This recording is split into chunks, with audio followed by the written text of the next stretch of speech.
Drug legalization has been a topic of heated debate in numerous countries. The discussion often revolves around the potential benefits and drawbacks of legalizing or decriminalizing certain drugs, such as marijuana and psychedelics. This issue touches upon public health, personal freedom, racial justice, and criminal justice. Let's explore each of these aspects in detail this week. In this first segment, we'll establish the difference between drug legalization and decriminalization. When drug use and possession are decriminalized, criminal charges are not applied. Decriminalization may replace criminal penalties with civil penalties. This could include referral to an education or treatment program or a fine. Civil cases do not have to go through the court system and may be dealt with by tribunals, while records may be kept by a tribunal. These are not criminal records and will not affect employment, housing, or travel opportunities. The key difference to a criminal model is that in a decriminalized model, where penalties still apply for use and possession of drugs, they are no longer criminal charge and therefore do not carry the weight and impact of jail time and a criminal record. Decriminalization is not legalization. If drug possession and personal use are decriminalized, it is still illegal to possess and use drugs. In many countries, selling and manufacturing drugs still carry criminal penalties, even if use and possession is decriminalized. Put simply, if a drug or drug use is decriminalized, people are not criminalized for personal use. The rationale behind decriminalization is to treat drug use and dependence as a health and social issue, not a criminal justice or moral issue. Drug legalization, on the other hand, refers to the process of removing legal restrictions on certain drugs, thereby allowing their production, distribution, sale, and consumption on without the fear of criminal persecution. Drug legalization removes all penalties for possession and personal use of a drug. Regulations are typically established to manage where and how the legal drug can be produced, sold, and consumed. Criminal or civil penalties may apply if production, sale, or consumption occur outside of regulations. An example of a legalized drug is alcohol.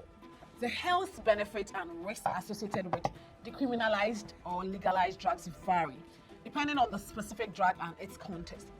Decriminalization or legalization can lead to reduced criminalization of drug users, which in turn can help reduce stigma and encourage people with substance use disorders to seek treatment without fear of legal consequences. This approach may improve overall mental health and reduce social isolation among affected individuals. In addition, legalizing drugs can potentially allow for a more structured and regulated system, which may provide better access to treatment and support services for individuals with substance use disorders. This can lead to improved health outcomes and a decrease in drug-related harms. Many researchers and studies have explored the potential therapeutic effect of certain drugs like psilocybin, found in magic mushrooms, and LSD in helping people cope with mental health conditions, particularly post-traumatic stress disorder and treatment-resistant depression. Psilocybin and LSD have been studied in clinical trials and have shown promising results in providing relief to individuals suffering from anxiety, depression, and PTSD. These substances can work by altering brain activity and promoting neural plasticity, which may lead to improved emotional processing and increased empathy. Additionally, they may offer individuals new perspectives on their traumatic experiences, potentially helping them confront and process unresolved emotions. The research is still in its early stages, but these studies have sparked interest and renewed discussions on how to approach drug policy and therapeutic options. Advocates argue that properly regulated access to these substances under medical supervision could provide alternative and potentially effective treatment for those who have not found relief with conventional therapies. Ayahuasca is another traditional psychedelic brew that has gained attention for its potential therapeutic effects. It contains DMT and is traditionally used by indigenous communities in South America for spiritual and healing purposes. Some studies have explored its potential benefits in treating depression, addiction, and trauma-related conditions. However, it's essential to note that ayahuasca should be approached with caution due to its strong effect and potential risk, especially when used inappropriately or without proper guidance. Legalization can also enable government regulation, ensuring that drugs meet certain quality standards and are not contaminated or laced with harmful substances. This could reduce the risk of accidental overdoses and adverse health effects associated with impurities in illicit drugs. However, there are potential health risks associated with the legalization of drugs. The major argument against drug legalization is a possible increase in drug use and addiction. Critics argue that decriminalization or legalization could lead to an increase in drug use, particularly among adolescents and young adults whose brains might not be fully developed. They are of the view that removing legal barriers may normalize drug use, leading to higher rate of consumption and thereby increasing the risk of addiction and dependence. According to the World Health Organization, this can have adverse effects on both physical and mental health and strain healthcare systems. Legalization could potentially lead to an increase in drug-related accidents, impaired driving incidents, and associated public health and safety concerns. This could necessitate increased healthcare resources and measures to address these issues effectively. It's important to recognize that drug policies are complex and the health effect can be influenced by various factors such as the specific drug, the degree of decriminalization or legalization, the implementation of harm reduction measures, and the presence of appropriate regulations and public health intervention. Drug legalization has been a topic of debate for several decades, with proponents arguing that it could have significant economic implications. One of the potential economic benefits of drug legalization is the generation of tax revenue. Legalizing and regulating drugs can allow government to tax their production, distribution, and sale. For example, states in the United States that have legalized marijuana have seen substantial tax revenues. Since 2014, when sales began in Colorado and Washington, legalization policies have provided states a new revenue stream to bolster budgets and fund important services and programs. Through the end of 2022, states have reported a combined total of more than $15 billion in tax revenue from legal adult use cannabis sales.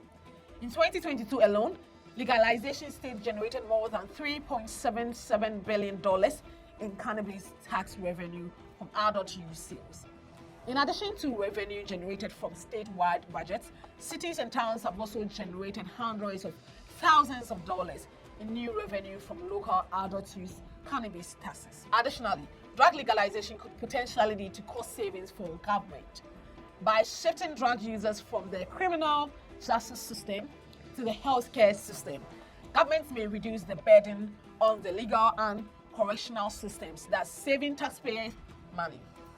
Also, the drug industry, if legalized and regulated, could lead to the growth of legitimate businesses and job creation. Legalizing drugs could foster a new industry that includes cultivation, processing, distribution, and retailing. In states where marijuana has been legalized, there have been job opportunities created in areas such as farming, manufacturing, marketing, and retail. Proponents of drug legalization argue that by legalizing certain drugs, particularly marijuana, there could be a reduction in drug-related crimes. Legalization could disrupt black markets and reduce the profitability of illegal drug trade, leading to a decrease in related criminal activities such as drug trafficking and violent conflict between rival drug gangs. Legalization may also have implications for public health related to drug abuse. While legalizing drugs may increase access to substance abuse treatment for those struggling with addiction, it could also lead to an increase in drug consumption, potentially increasing the burden on the healthcare system if addiction and abuse rates increase. For countries that produce drugs, legalization could have significant implications for international trade, tourism, and foreign relations. The global illicit drug trade is a complex issue, and any move toward legalization may lead to diplomatic challenges and policy adjustment in countries where drugs are exported illegally.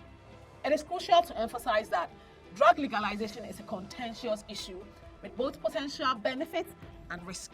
The actual economic implications will depend on the specific drug policies implemented and the socio-economic context of the region in question. How will drug policy reforms reduce overcrowding in prisons, shift law enforcement resources, and potentially address racial disparities in drug-related arrests and conviction?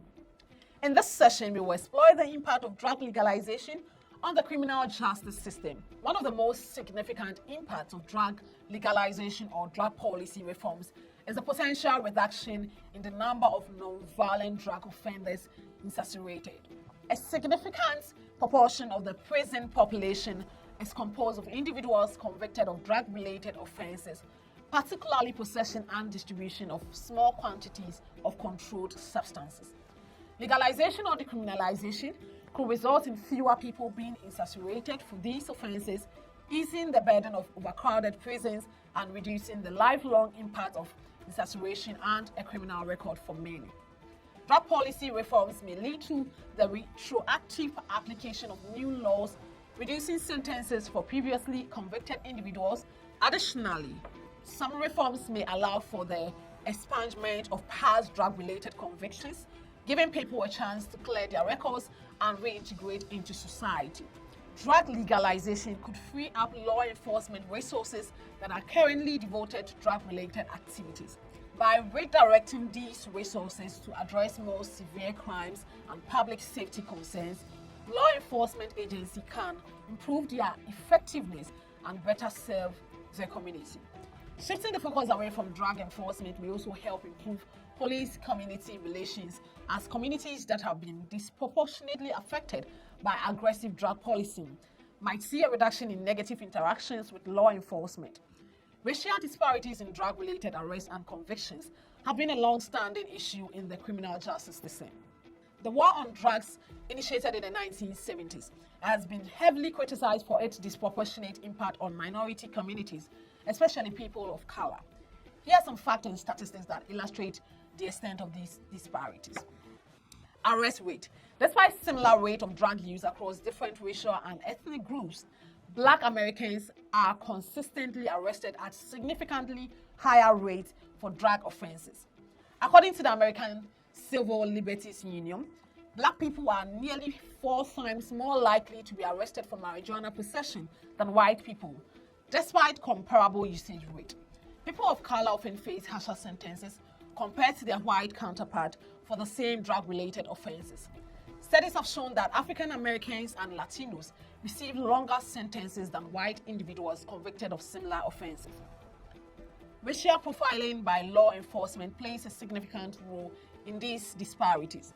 Minority communities are more likely to be targeted for drug-related offenses, leading to increased arrests and convictions. War on drugs has had devastating consequences on minority communities. It has led to a cycle of poverty, broken families, and limited economic opportunities due to the heavy burden of criminal records. Drug policy reforms might reduce racial profiling and discriminatory practices, leading to a more equitable approach to drug-related offenses. Legalization or decriminalization can further help address systemic biases present in drug laws and enforcement, which have often disproportionately impacted communities of color. This in turn could potentially contribute to a fairer criminal justice system. In this segment, we will explore the current state of decriminalization of drugs like marijuana and psychedelics around the world. We will also dive into the outcomes and experiences of countries that have implemented various drug policies, including the impact on public health, crime rates, and societal attitudes towards drug use. Several jurisdictions, such as Uruguay, Canada, and various US states, have taken steps to legalize or decriminalize cannabis for recreational or medical use. These actions have been accompanied by ongoing studies and evaluations to assess the impact of legalization on public health, crime rates, and other social factors. In October 2018, Canada legalized recreational marijuana use, making it the first G7 country to do so. The aim was to regulate and control the market, shift the revenue away from illicit dealers, and reduce the burden on the criminal justice system. Statistics Canada data suggests retail sales in 2020 were just over $2.6 billion, which represented a 120% increase compared to 2019. While there are indications that marijuana consumption has gone up, criminal convictions for cannabis-related crimes among youth have dropped dramatically. However, some experts caution it may be too early to call legalized marijuana an all-round success. In 2012, Colorado and Washington legalized marijuana commercially, making the U.S. the first country to do so. 22 states have legalized cannabis possession for adults. Legalization brings tax revenue but competes with illegal marijuana due to regulations. Clinicians express concerns in Massachusetts. Also, the liberalization of the use of marijuana in the Netherlands was initiated in 1976 as a radical response to the social problems of drug abuse. The Netherlands' famous red light districts and coffee shops selling sex and drugs contribute 2.5 billion euros a year to the national economy, or slightly more than the country's consumption of cheese. The industry accounts for about 0.4% of gross domestic product. In the Netherlands, as elsewhere, drugs cause nuisance and crime. The soft policy caused disorder and violent crime. On the 12th of July 2023, Ghana took a significant step towards harnessing the potential benefits of cannabis cultivation. With this move, Ghana is set to become a significant player in the booming global cannabis market, worth billions of dollars. Ghana's ambitions go far beyond recreational use. The government plans to harness cannabis' vast industrial potential, exploring its applications in fiber and controlled growth seed. This approach mirrors a broader trend in Africa, as several nations, including Lesotho, Zimbabwe, South Africa, and more, have taken the leap to legalize cannabis for medical and scientific purposes. While Portugal did not specifically decriminalize psychedelics, it has a progressive drug policy approach. In 2001, Portugal decriminalized the possession of small quantities of all drugs for personal use. Instead of facing criminal charges, individuals found in possession of drugs are referred to dissuasion commissions, where they may face administrative sanctions, treatment, or educational programs. This policy shift has been associated with improvement in public health outcomes, such as decreased drug-related deaths and HIV infections.